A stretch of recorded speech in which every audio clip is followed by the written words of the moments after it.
Hey, welcome to Board of Life News for June 22nd. Today I'm going to talk about the Origins Award winners, Medici the card game, a Buffy board game, Ticket to Ride, Rails and Sails, as well as the Kickstarter for Yokohama. Let's get to it. Hey, I'm Chris. Thanks for tuning in to Board of Life News. Up first, I just got back from Origins Game Fair in Columbus, Ohio. That was this past weekend, and I'm going to be uploading a recap vlog video type thing where I mostly will talk about the games, new games I played at Origins and kind of my thoughts on those. So if that interests you, make sure you subscribe to the channel so that you can see when I release that. It'll probably be next Monday, but I'm not positive. So go do that. Okay, on to board game news. This weekend, the Origins Award winners were announced at Origin Game Fair. In the past, Origins Awards have been kind of crappy. They've had a lot of problems with getting a good jury and nominees and all that stuff, so they haven't had a lot of weight in the board game industry. They've taken a lot of steps to change that in the past couple of years, so they're becoming a little bit more respectable, and I think this year they did a good job. The winners seem to make sense. So this year, Best Board Game went to Star Wars Imperial Assault, obviously a very popular game. I'm a fan of it. Best Card Game went to Seven Wonders Duel, and the Game of the Year went to Codenames. So I think all of those are deserving of those awards, and while it might not necessarily be the game that I would pick in each one, I'm not upset with any of those winning. So looks like Origins Awards are coming along, so that's good. We got news that Medici the card game will be released early next year. This is obviously designed by Rainier Knizia that is a sort of sister game to his game Medici. It's going to play 2 to 6 players, but unlike the game Medici, it's not going to have an auction mechanic in it, which Rainier Knizia is kind of known for auction mechanics, amongst other things. He puts them in a lot of his games, including the original Medici, so that was a bit of a surprise that that will not go into this one. It sounds instead like it's going to have the sort of push your luck set collecting mechanic, so that's very interesting. I'm definitely down with this, and it's got artwork by Vincent Dutrout, my favorite board game artist, so I'm all over this one. Jasco Games announced Buffy the Vampire Slayer, the board game.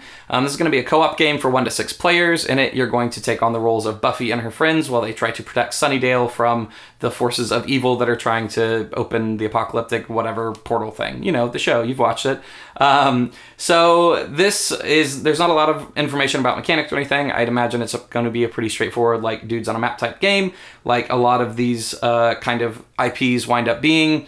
Jasco Games is interesting. They kind of came out of nowhere a year or two ago with the Mega Man license.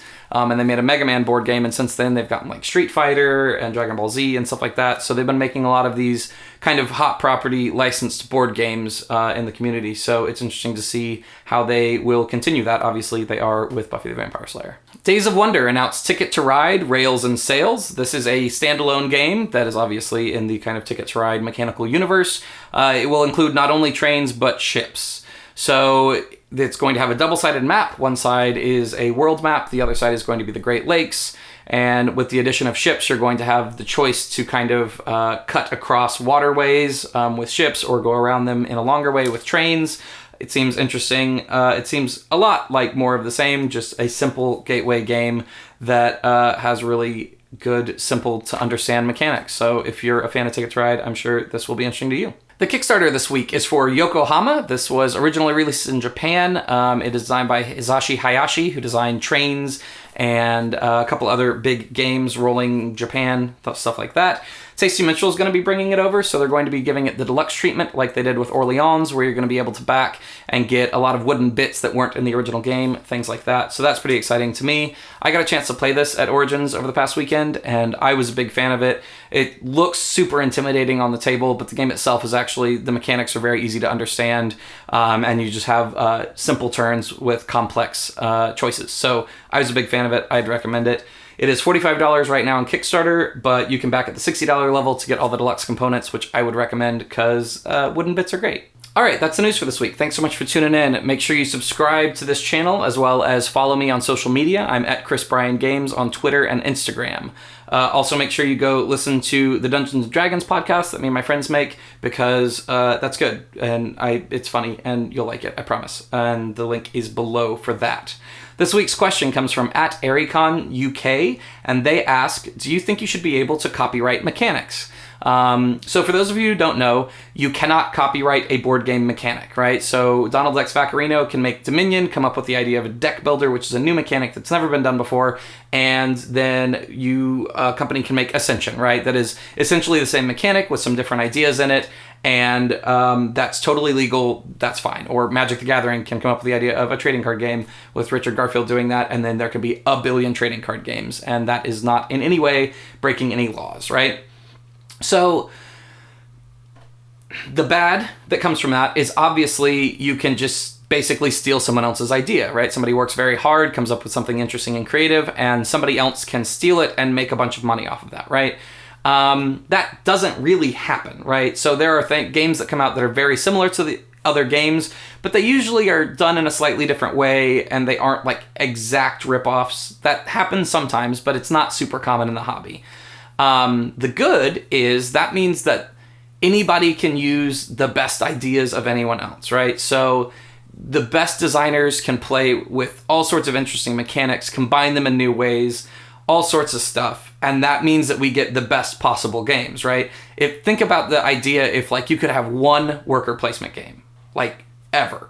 There are obviously hundreds, there are probably thousands of worker placement games, and they're all different and awesome. And a lot of games just use the worker placement mechanic and are actually totally different from one another, right? So the fact that you can't copyright them means that we get all of this cool stuff, all these interesting games, and for the most part, people aren't just ripping them off. I think of it kind of like music, but music does it a little bit better, and I'll explain it. So like a waltz. A waltz is a set type of music, right? It follows a time structure. It has a beat or a samba or a bossa nova or anything, right? They are types of music. You can't copyright that, right? You can't say like, I'm the only person that can play this rhythm or these chords or whatever. You can, however, sue in music if a song sounds too much like another song, right? You can account for that. Board games, people have tried and they failed. Most recently, there was a court case where there was basically a straight up ripoff of another board game and they did not succeed in that suit. It was ruled that you cannot copyright board game mechanics. You can sue for a theme being ripped off, kind of, very specific theme, but not for mechanics. So it means at the cost of there being some crappy people that steal ideas and just are trying to profit off of other people's creativity, it means that exists, but in exchange, we kind of get the best stuff, and we get tons of creative innovation, and we get tons of good, interesting games that wouldn't otherwise be able to exist. So I think all in all, it's a good thing, and it's similar to a lot of other art forms.